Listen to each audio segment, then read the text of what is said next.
You are looking at Julian's pronunciation guide, where we look at how to pronounce better some of the most mispronounced words in the world, like this other curious word. But how do you say what you're looking for today?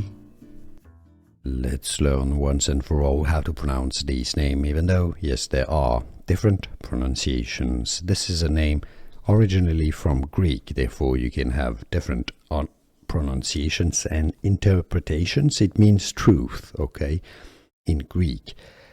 Two mainly common pronunciations in English: Alethea, Alethea, although I think the most common pronunciation in English-speaking countries is as Alethea. How do you pronounce it yourself? Alethea with the stress on the li syllable, or Alethea?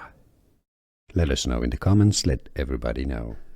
Here are more videos on how to pronounce more confusing words and names too many mispronounced. Like this video if you found it useful. I appreciate your support. I'll see you soon and thanks for watching.